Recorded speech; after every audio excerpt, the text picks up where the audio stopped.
नमस्ते दोस्तों, आपको हमारे चैनल में स्वागत है। आज हम पढ़ेंगे कक्षा 7वीं का बाल महाभारत कथा चैप्टर 7 भीम। भीम पांचों पांडव तथा धृतराष्ट्र के 100 पुत्र जो कौरव कहलाते थे, हस्तिनापुर में साथ साथ रहने लगे। खेल कूद हंसी मजाक सब में वे साथ ही रहते थे। शरीर बल में पांडु का पुत्र भीम सबसे बढ़कर था।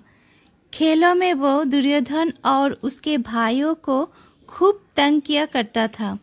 यद्यपि भीम मन में किसी से बैर नहीं रखता था और बचपन के जोश के कारण ही ऐसा करता था, फिर भी दुर्योधन तथा उसके भाइयों के मन में भीम के प्रति द्वेष भाव बढ़ने लगा।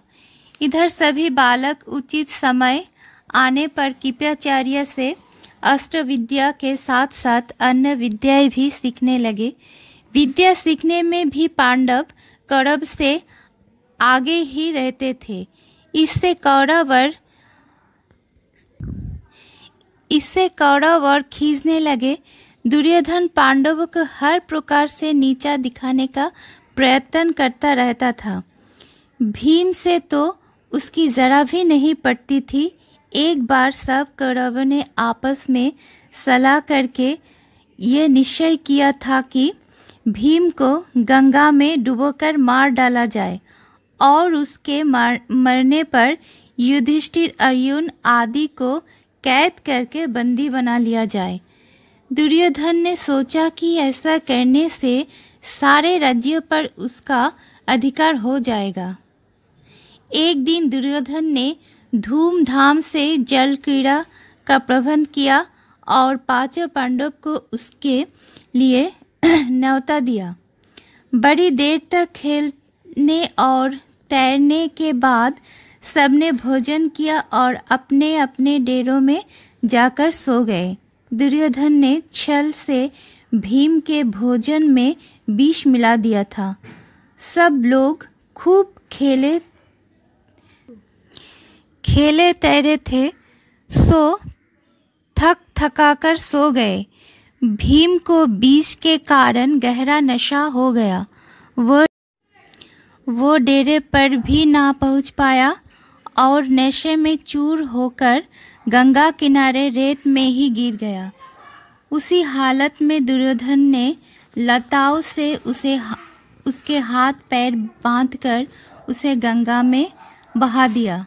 लताओं से जकड़ा हुआ भीम का शरीर गंगा की धारा में बहता हुआ दूर निकल गया। इधर दुर्योधन मन ही मन में सोचकर खुश हो रहा था कि भीम का तो काम ही तमाम हो गया होगा। जब युधिष्ठिर आदि जागे और भीम को ना पाया तो चारों भाइयों ने मिलकर सारा जंगल तथा गंगा का वो किनारा जहाँ जल क्रीड़ा की थी छान डाला, पर भीम का कहीं पता ना चला। अंत में निराश होकर दुखी हृदय से वे अपने महल को लौट आए। इतने में ही क्या देखते हैं कि भीम झूमता झामता चला आ रहा है।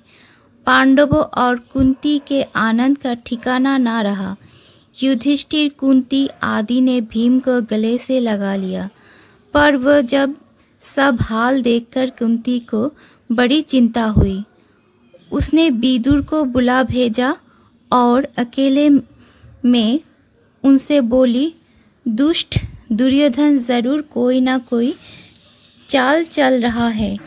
राज्य के लोभ में वो भीम को मार डालना चाहता है। मुझे इसकी चिंता हो रही है। राजनीति कुशल विदुर कुंती को समझाते हुए बोले,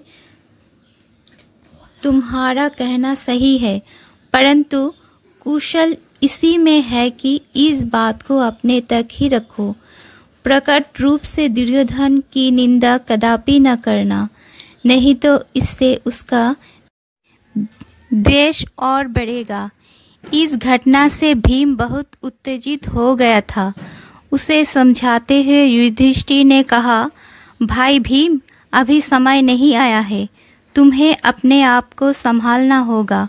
इस समय तो हम पांचों भाइयों को यही करना है कि किसी प्रकार एक दूसरे की रक्षा करते हुए बचे रहे। भीम के वापस आ जाने पर दुर्योधन को बड़ा आश्चर्य हुआ।